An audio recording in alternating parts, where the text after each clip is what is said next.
You are now tuning in to Let's Be Honest with host Just Johnda.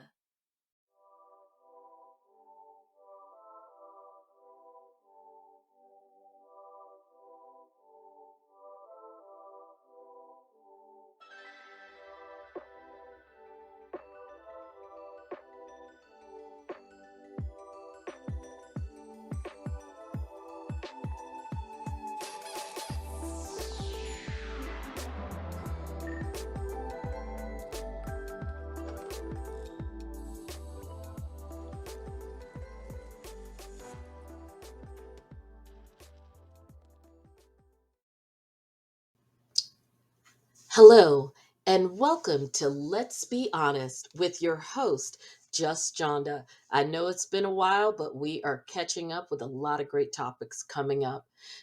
Today is a great one, and I hope you enjoy it. I apologize if the sound is a little weird because we were in different places, and as you'll find out, I was recording remotely from my daughter's dance competition. But you're going to be hearing a recording from an episode of Remixing Politics and Culture with Pam. I was invited on her show on Sunday, March 27th, live to talk with her and Professor Irving Joyner from the North Carolina Central University Law School regarding the confirmation hearings related to Judge Ketanji Brown Jackson and the latest in the Ginni Thomas text message scandal, because that's what it appears to be turning into. And for those of you who don't know, Ginni Thomas is the wife of longest serving Supreme Court Justice, or longest serving current Supreme Court Justice, Clarence Thomas. So it is quite an interesting show, and you're going to hear our viewpoint on how the confirmation hearings are going, or at least what our impressions were of how they went thus far, as well as our concerns and commentary, if you will, as it relates to the Ginni Thomas matter. So, a few things before you listen. As I said, this was on Sunday, March 27th. So, it was after the first full week of confirmation hearings. And so, we really focused on the broader issues, not getting down into the weeds about some of the questions they asked, because as you will hear from both myself and Professor Joyner, we both agreed that there was a lot of dog whistle politics that was going on that really had little to do with Judge Ketanji Brown Jackson, and more so to do with just the overall direction of politics in this country, and certainly in them realizing that there are places where this is very successful. We certainly saw the success of the hype around critical race theory in Virginia with the election of our new governor here. I'm in Northern Virginia, and how that whole issue was used as an excuse to inflame people and basically allow for this continuation of open hostility and bigotry that really has really bubbled to the surface, even more so over the past 4 to 5 years. And then further, as it relates to our discussion regarding Ginni Thomas and Clarence Thomas, we talk about, although not as much as I would have liked us to get into it because we ran out of time, but we definitely talked about the fact that there are some things that the Supreme Court justices and even their spouses can get away with because the code of ethics that applies to every other lower court, including federal courts, does not apply en masse to them. So they have a lot more wiggle room when it comes to recusing themselves from matters that do not directly affect them, as in someone in your household being involved in those matters, as opposed to on the lower levels, really adhering to the standard of avoiding the mere appearance of impropriety. And I suspect, again, as it relates to the Ginni Thomas issue, we're going to get a lot deeper into that on my show, because again, on that one, I think by the time we got to that topic, we only had about 20 to 25 minutes left.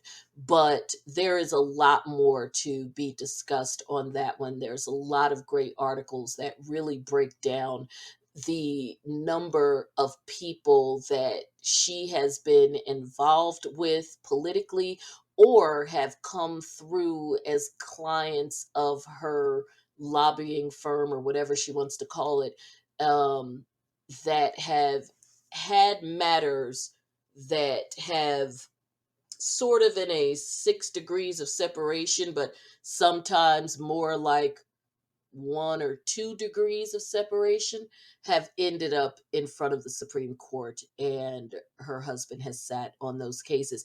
In fact, the case that went before the court recently to even deal with whether or not these text messages were going to be produced, specifically involving Meadows, were that went before the Supreme Court. Her husband didn't recuse himself. And in fact, what makes it even more glaring that we should be concerned is that there was only one dissent in that case, and that dissent was his. And of course, now, as we know, when those text messages got turned over, there were quite a few from her, 29, in fact, that have already been released, going back to November of 2019 and leading right up and through the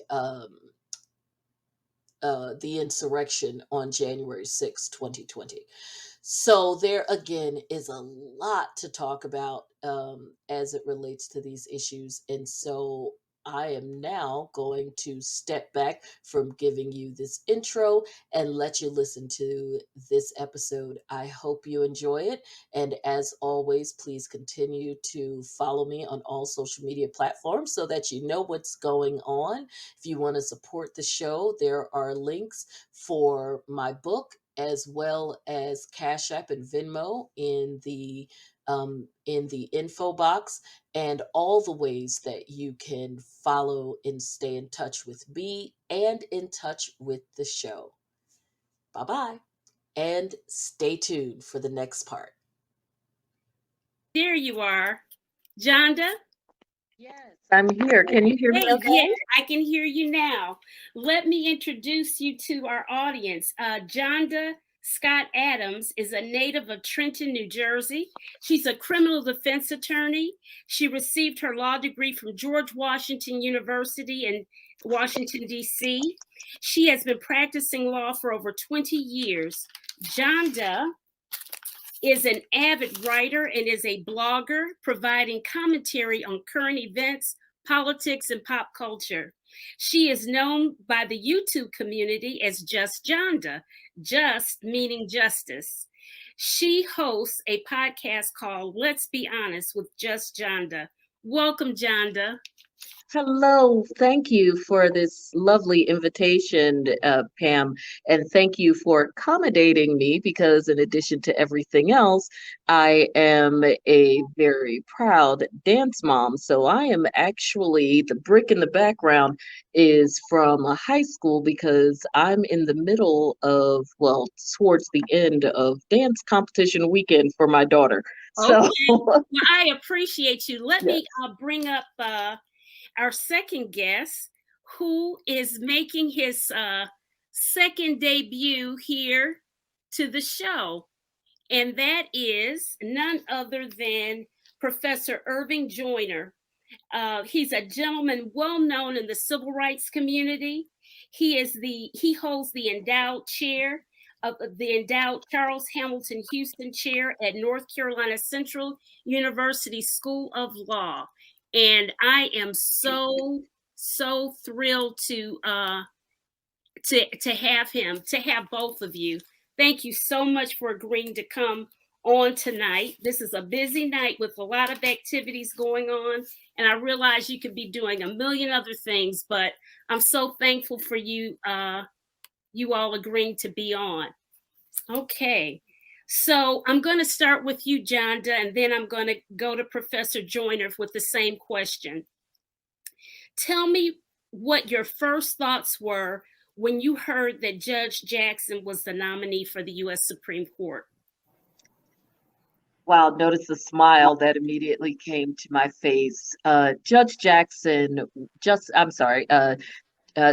Brown Jackson was among several very qualified individuals who were being considered. So her name had certainly been tossed around in the event this opportunity came to pass. So when it was announced that she was indeed the person, I was just thrilled, and sure, it's great to look at it from a historical perspective, but also as an African American attorney, to be able to celebrate one of many incredible, accomplished individuals, a sister in jurisprudence, if you will.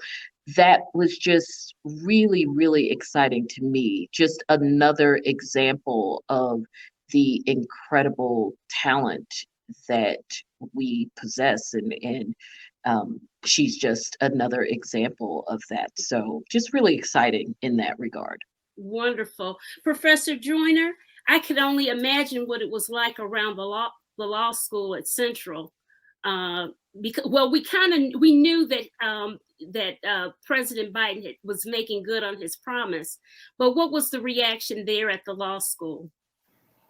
Well, first of all, thank you for having me on to discuss these topics this evening. Mm-hmm. Very weighty and timely topics for us to discuss. I was highly impressed with first of all, with the process that President Biden engaged in to come up with this nominee. He had before him literally a long list of individuals who could have been elevated to the highest court in the land.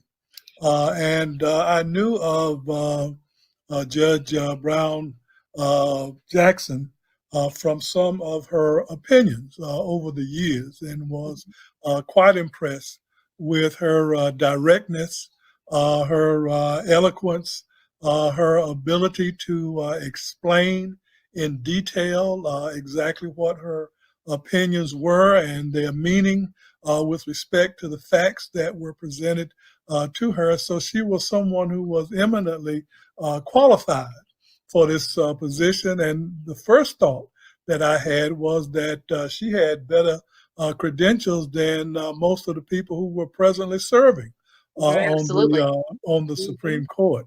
Right. So I was not worried about the credentials that she brought, but I knew that she was in for a tough time. That there were distractors who were a part of the Judiciary Committee, who were a part of the right-wing portion of the political process on Capitol Hill, and that they would do everything in their power to make her look bad. And so my initial concern was whether she was going to be able to handle the heat that would come her way. And as I watched the hearings themselves, I was gratified that she was more than able to handle the tepid heat that was thrown her way. And I just take pride also in knowing that her father was a graduate of North Carolina College. It's now North Carolina Central, but at the time it was North Carolina College. So there was some connection, some eagle blood flowing through her vein. And so that was enough to take her over the top with respect to this nomination. But I think that this country is going to be, will get more from her than they bargained for, because she is an outstanding nominee. All right. Okay. So listen, I alluded to some of her treatment that she received during her hearings in the open. Given how she was treated by Senators Cotton, Cruz, Pauley, and Graham, can you imagine anyone else with lesser credentials as a Black woman as a nominee, such as Judge Michelle Childs? She's an excellent potential candidate. You know, it was Congressman Clyburn's pick. Remember how he was really pushing her? And even Lindsey Graham kind of pushed her. But I wonder, though, if they had chosen her with her non-Harvard pedigree, less experience, nobody's got what she has in the thing. Nobody. How do you think that she would have dealt with Judge Childs, or somebody would have dealt with such scrutiny at the hearings? I'll let you go, Johnda. Well, I actually think, given, and I hope you're not catching a bunch of feedback. I actually think that, given the amount of issues, shall we say, that Black women deal with every day, I don't think that it would have even made a difference as it relates to how her reaction would have been in relation to her qualifications. Because the reality of it is that if you are an African American woman, or a woman of color in general, in these United States, and you are able to ascend to certain levels, especially certain, shall we say, hallowed halls that it was never contemplated that we would ascend to, and for some still don't believe that we are truly qualified to be there, then there is a certain amount of this, to put it politely, stuff that we deal with every day. So whether it was Ms. Childs or anyone else, it would have just been a matter of, shall we say, personality, in terms of how they would have reacted to the level of scrutiny, the level of disrespect and questions. Because, as I've had to say to some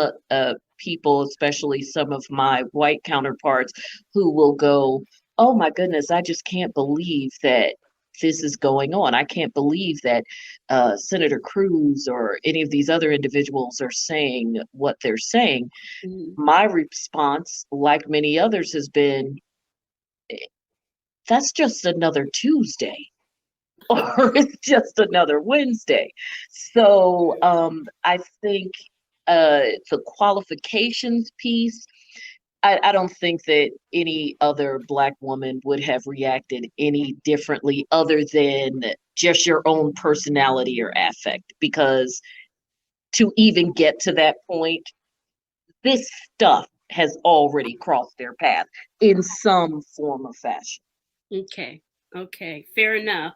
At the law school, Professor Joyner, have you had an opportunity to unpack the hearings with any of your students, or have other law professors been able to do that? Has that been an ongoing thing, or was that, or whatever? Tell us what happened there. Well, quite frankly, students at the law school are very excited, particularly the African American students there are very excited about what Judge Jackson brings to the table, and several of them have been on the air to voice their support and concern about the process. I have not personally had a long conversation with many of the students, but I know other faculty members have done so.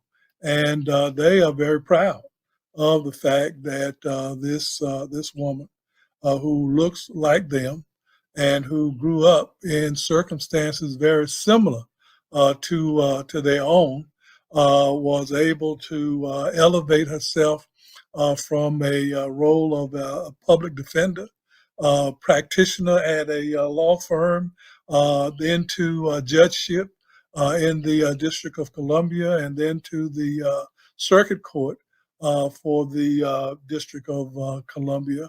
And that along the way, she amassed an outstanding record.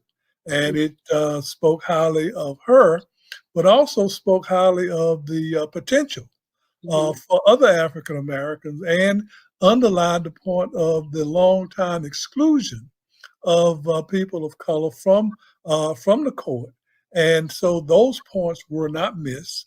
Those were things that helped to elevate her status in the minds of the students, that she caught hell coming up, and she was able to beat it all back. And certainly when you look at her performance in the confirmation hearing, she certainly glowed. She was not crying and sniveling and begging for more beer, as some candidates have done in the past, but she held her own and did not back down from her truth, from her voice, and from the excellent experience that she had gained as being a judge in our judicial system. Johnda, what have your colleagues said about the hearings? Have you talked to any of your fellow colleagues about the hearings, your other justice sisters? Yes, I have definitely had the opportunity to speak with colleagues about the hearing, mostly, of course, online, as I'm sure you have. Lots of chatter on our various social media networks, as well as in the courthouse just the other day. A few of us were off to the side, whispering in our little group.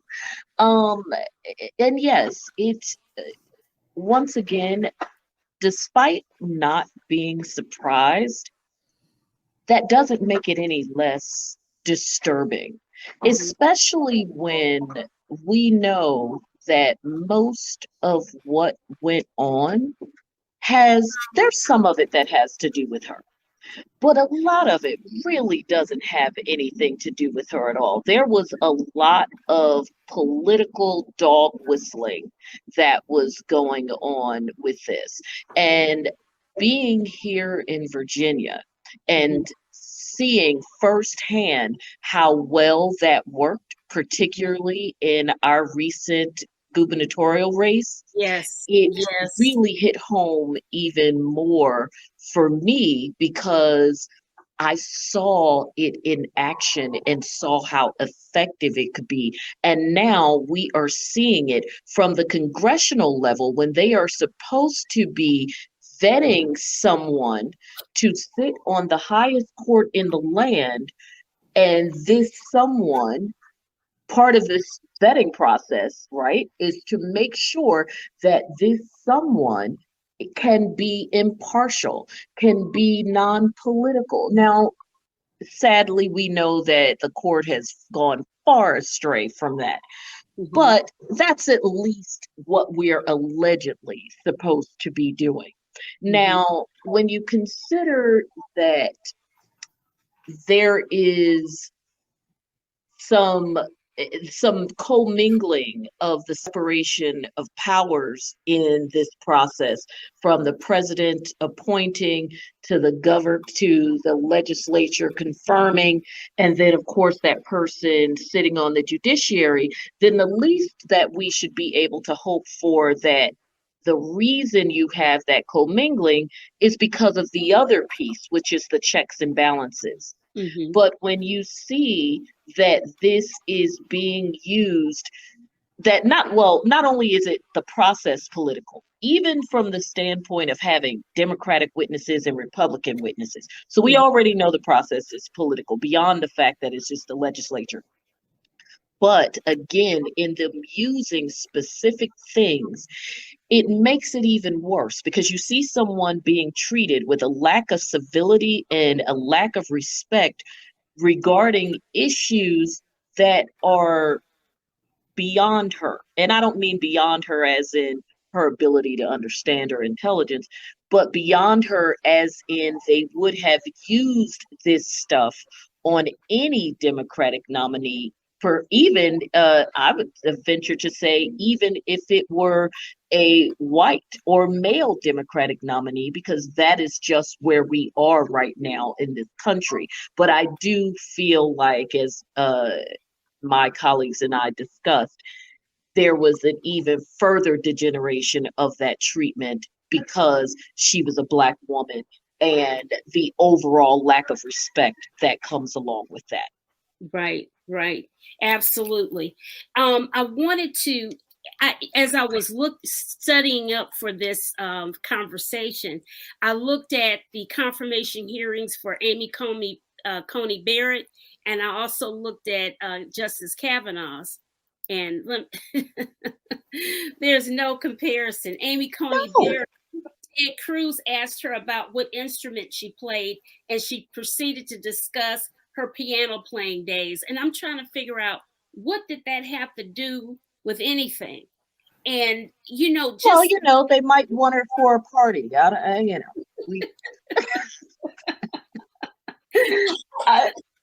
mean, and it's funny that you bring up, and I'm sorry to cut you off, but it's been bothering me because people keep tossing in the Justice Kavanaugh piece and goes, well, his situation got contentious.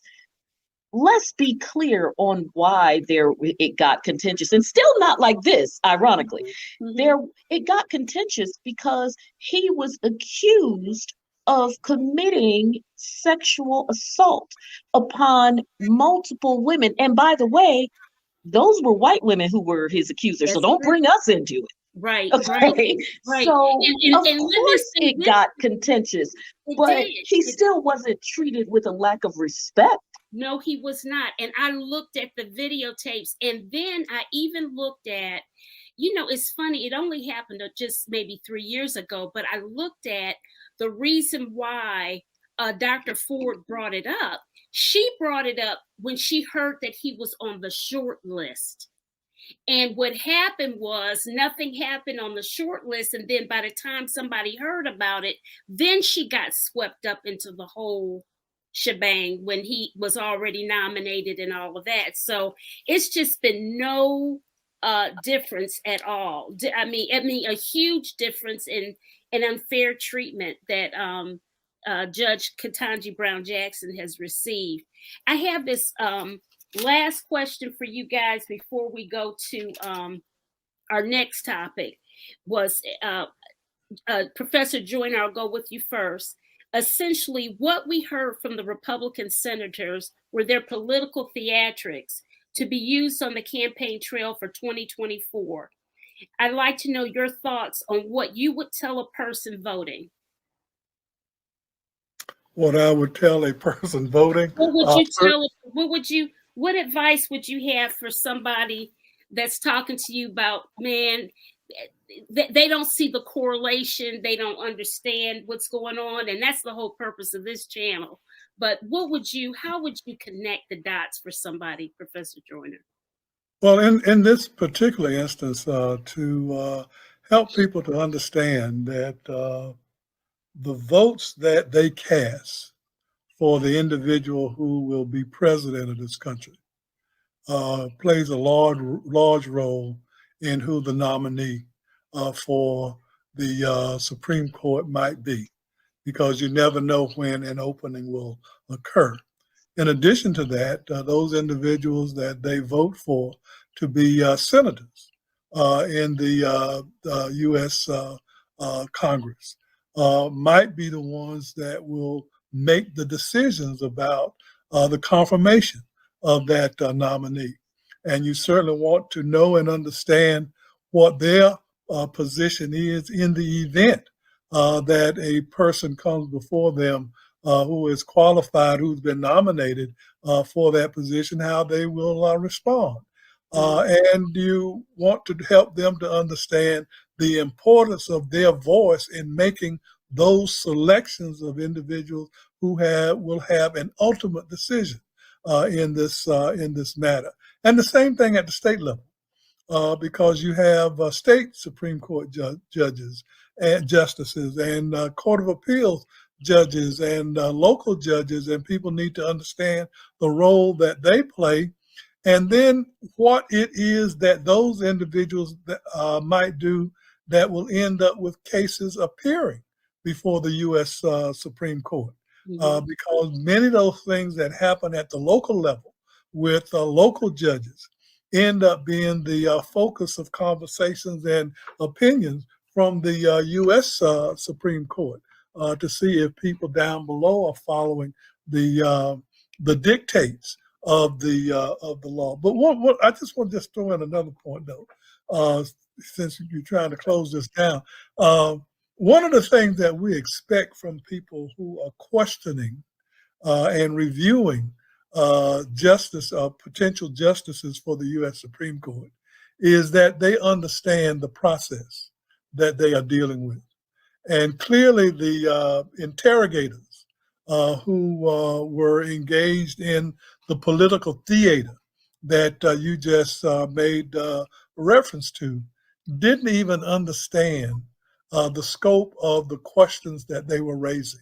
They raised questions, for instance, about her sentencing of people in child pornography cases, as if, and every crime is serious, and I don't want to undermine the seriousness of them, but there's a distinct difference between child pornography and murder on the seriousness scale, because with these child pornography cases, what you're talking about is someone viewing images, not someone participating in some sexual assault upon someone. And as you listen to Howley and Cruz and Graham, you would think that that was the worst thing in the whole wide world to do. But it is something that many teenagers are regularly engaged in all over this country today. And when Judge Jackson talked about this 18-year-old that she was sentencing, that was the focus of it, it seemed that there was a disconnect as to what it was that she was trying to do with her sentencing and how it complied with the sentencing rules and regulations that Congress had put in place, not that she had put in place, and then how she was able to explain each consideration. But these nuts didn't even understand that. They didn't even know, because they have never participated in criminal proceedings in the federal court where the federal guidelines are being utilized. Federal guidelines they put in place. Right. That's right. And she kept repeating that to them. So you can't educate a dummy on how the process is supposed to work, because it is complex. It's not simple as you work through these guidelines. So many of the questions that they were raised were really out of place and evidence their lack of knowledge, and ought to be something that condemned them rather than their attempt to condemn her for them. So that I kind of strayed away from the question that but that was just a burning response. I understand.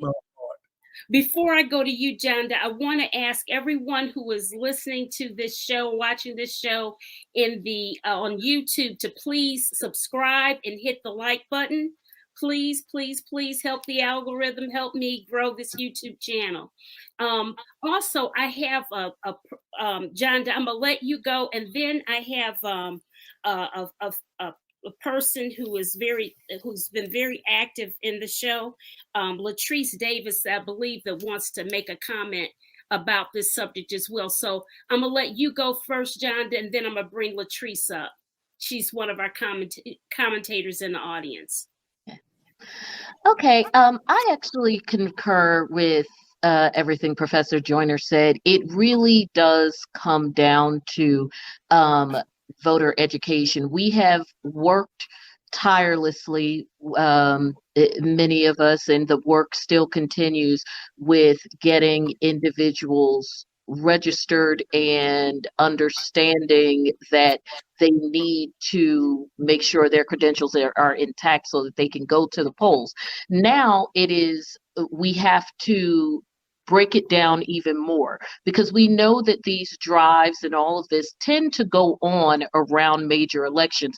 So we also have to kind of check ourselves a bit, because in as much as we always complain that people only vote in major elections as opposed to their local elections, if you really think about it, those of us who are complaining about that, we perpetuate it, because the biggest voter drives, the biggest voter registration drives usually happen around the major elections. If you had that same level of drives and incentivizing for your local elections, then those of us who are preaching to the choir on that, because that's really all we end up doing, then we reinforce the importance, because we are making it important by making those drives there. And so once that piece is done, because again, that's work, and we know if you're going to talk about it, you got to be about it, right? So once that piece is done, then you continue, because it never stops, with that education that Professor Joyner talked about. For instance, knowing what happens, just reiterating what he was saying, knowing what happens in your state as it relates to judges. Something as simple as just knowing the basic question: how many people do we really think, if we called up the average person and asked, do you know if in your particular state are judges appointed or are they elected? I can guarantee you the average person probably doesn't know, even though if they are living in it, I would guarantee you that there are people who live in jurisdictions where judges are elected, and there was probably an election for a judge the week before and they didn't even know. That right? So, that's right. And it's not just the judges, it is also the prosecutors. But this breaks down on the local level, because the judges, like in my state, in Virginia, they're appointed. And they are appointed not by our state senator that goes to Washington, D.C., the 2 senators that everybody gets, and then your congressman and all of that. No, they are appointed by our House of Delegates, which I think is probably the case in most states that do appointments. They're by your state level legislators. So that means those state level senators, and depending on where you live, they call them congressmen, delegates, representatives, whatever. Those little elections that tend to happen a lot, like sometimes every year, every other year, depending on how they're staggered, that makes those things even more important, because when I say they appoint judges in my state, they appoint right down to the juvenile court judges, circuit court, general district court. Well, who do we think most of the time, now we know there's some exceptions, right? But most of the time, when things work the way they should, who do we think ends up on the Court of Appeals? Then the state Supreme Court, then the federal appeals court, and then ultimately the Supreme Court. These people who started out as local judges. That means that seed is already being planted early with these smaller elections. But forget about what happens with the Supreme Court, right? What about when the boy next door goes to court? What kind of judges is he going to be encountering for his first offense in court? Right. So these are things that are very, very important. Is it going to be somebody who was a lifelong prosecutor and just says, you know what, I'm just gonna, they had a reputation for locking up every kid they saw as a prosecutor and wanting them charged as an adult, which means that when they're sitting on the bench, anytime that a prosecutor brings a child before them looking to transfer them to adult court, they're going to have an inclination to do that. Well, since you weren't voting, you weren't paying attention that your local Hang'em High prosecutor just got put on the bench. Right. So these things start, we talk about the school board, we talk about all these Yes. things, but even who ends up on the bench, your basic local level, and people don't know. And I'm not beating up on people who don't know. You don't know what you don't know. But those of Right. us who do know, we have a duty to make sure they know. Right, absolutely. Latrice had a little problem getting up here. I don't know. It looked Oh, like I'm sorry, Latrice. it looks like it was a technical issue, but we're going to get her in here one way or the other. And anybody else that wants to participate, feel free to chime in, you guys, in the chat or what have you. Now we're going to get on to part 2 of the show. Oh boy. We're going to talk about Ginni Thomas's 29 text messages to Mark Meadows, Trump's former 29 that we know of. Yeah, that we know of, because Mark Meadows, first he wasn't going to participate, then he did participate. He agreed and worked with everybody. I think he got a little scared, and he gave them his text messages, and then everything stopped from there. And so I just don't know. And then there was the case. Which case? There was a case. They fought this to the Supreme Court. Yes. And interestingly enough, Judge Thomas was the only dissenting vote. Yes, he was, and everybody. I think he should have recused himself from that. He should have, but here's my problem. It's nothing. I mean, an activist woman who happens to be married to a Supreme Court judge. Nothing wrong with her having her own opinions. However, do you think she crossed the line, Professor Joyner? Did she cross the line? Did Ginni Thomas cross the line? Well, that's a difficult question in the sense that in this country, whether you agree with what the person says or not, there is this thing called the First Amendment. And it allows for all of us to speak. She is in a unique position because her speech weighs more heavily than does the speech of you and I, because she is speaking in the ear of her husband, who is on the U.S. Supreme Court. And the weight is on him. He is the one that has to make the determination of whether he has a bias or an interest, or the perception of bias can be raised on his behalf. And it seems to me from way down here in something that he should have recused himself from when the matter came before him, and any matters related to that. But when you look at these right-wing politicians, no matter what their position is, there is a lot to scrutinize. Mark Meadows, for instance, who in North Carolina is under investigation for voter fraud, for registering to vote in a location that he didn't even reside in, a very illegal act where people have already gone to jail for doing it. Here he was, the chief administrator for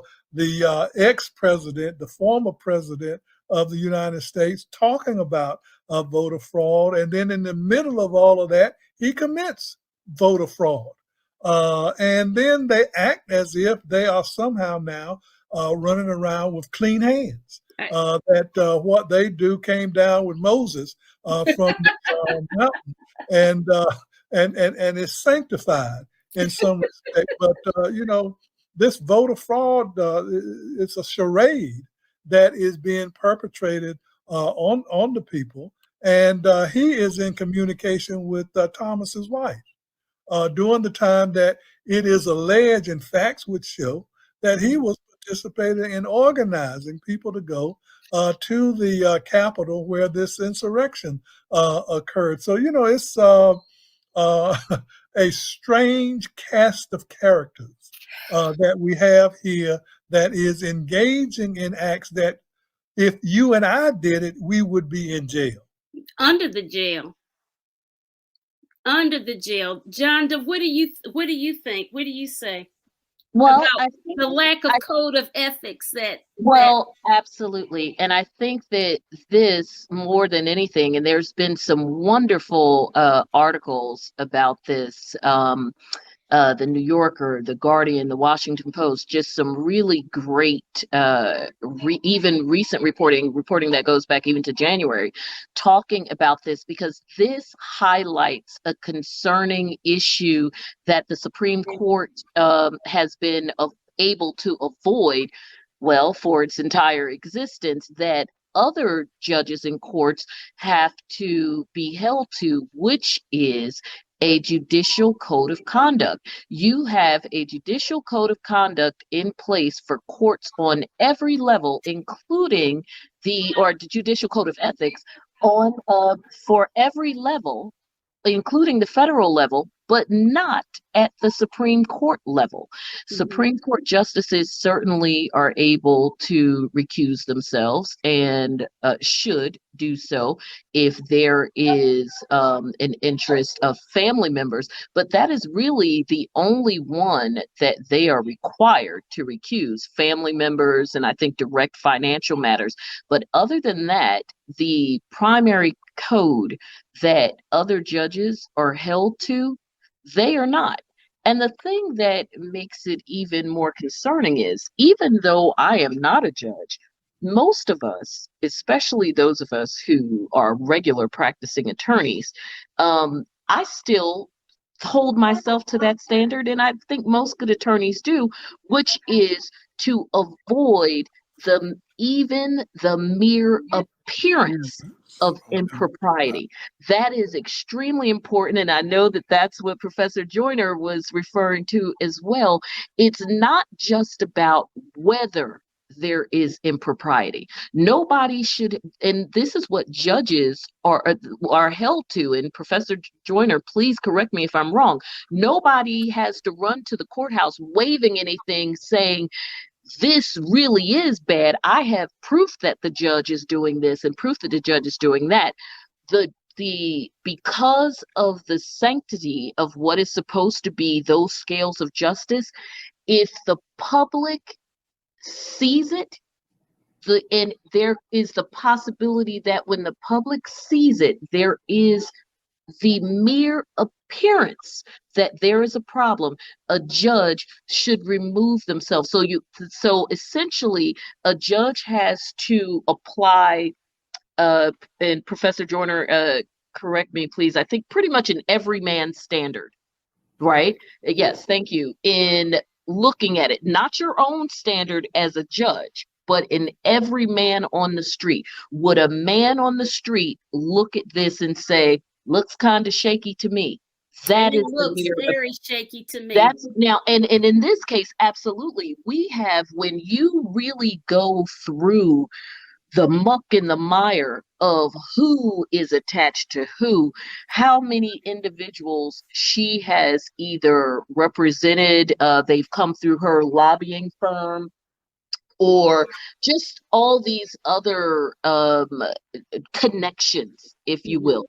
When you have all of those different connections, there's a lot of, I get it, there's a lot of 6 degrees of separation, but some of those separations aren't 6 degrees. Some of those separations are like 2 or 3. And in this particular situation, the most recent situation, there's no degree of separation. There is this individual who has the ear of someone on the Supreme Court who is, being involved in this very serious political coup, as far as I'm concerned. Let's call it what it is. It was an insurrection. It was an attempted coup. But whatever you want to call it, that is what this was. And this individual was involved in it. And we know that the court recognizes the sanctity of the marital bed in terms of communication between spouses. The court understands, recognizes, and even respects the fact that individuals speak to their spouses. That's why marital privilege is a thing. That's right. So we should automatically assume, again, the appearance of impropriety, that these individuals talk. If they don't, well, then that's y'all. But you have to assume it. Yeah. Latrice is trying to get on here again, so as soon as she gets on, I'm gonna let her speak. But Professor Joyner, you were about to say something. Her thing is still twirling. She's trying to get on to ask you guys something. But go ahead, Professor Joyner. No, I was just going to throw in with Attorney Scott that we're talking about the reasonable person standard that exists with the judge's proactive, affirmative obligation to avoid not only direct conflicts but the appearance of impropriety in the case. But what we have here is just another example of some people who hold themselves above the law and feel that the law does not apply to them because of the position and the posts that they hold, and that their word and their actions should go on without scrutiny. But you wanted to let Ms. Davis in, so I will end my right Latrice, there. I'm trying to unmute your mic. Go unmute your mic, Latrice. I tried to unmute it. Can you hear? Let me see. We're just having all kinds of technical. Latrice, can you hear me? Oh no, she went off. But I was going to piggyback on what Professor Joyner said about the rule of law not being applicable, or some individuals not feeling like the rule of law was applicable to them. I think part of that too is you have, especially in the context of these text messages and I'm right here. I can hear you. Situation, you have a situation where individuals had been emboldened for over 4 years. Well, leading up to the Trump presidency and then Trump presidency, they had been emboldened. And unfortunately, my phone is probably about to die because of the school I'm in. So if I go out, you understand why. I understand but why. In the meantime, it has been an absolute pleasure. And Professor Joyner, I so hope to speak with you again and hopefully even come down to visit. Love to have you, and great meeting you on this program. Okay. Latrice, can you hear us? Now, see, a while ago she was talking and she's saying the technology. Oh, gosh. Oh, and she says, one thing she says, as a former journalist, the appearance of a potential conflict of interest. She's talking about what's going on with this this whole case, which is, it's just appalling. And in fact, Woodward, and I forget the other gentleman's name who broke this case about the text messages. Here comes Bob Woodward, Mr. Bob Woodward all over again. I mean, it's like he said they were just in shock because the nature of what she was saying, and her best friend, and both. I even heard an audio clip of Supreme Court Justice Thomas referring to her as his best friend, and that's how they refer to each other. Instead of honey and boo, they call each other best friends. So, I mean, Ginni was out in these streets being a whole Karen. Oh, I prefer to call them Becky's instead of Karen. I got too many girlfriends who are Karens, that I adore, so I call them Becky's. Yeah. Well, a prime example of birds of a feather will flock together. That's right. That's right. Absolutely. And just terribly unfortunate, especially at such an important time in our history when our systems are just running so. It's just terribly unfortunate, and certainly even in terms of in terms of what this demonstrates to our kids about honor and integrity and the lack thereof. And the lack thereof. We have one of With our that, I'm gonna say good night. I apologize. My phone's died. Okay, good night, Johnda. Good night. It was an absolute pleasure. Thank you so much.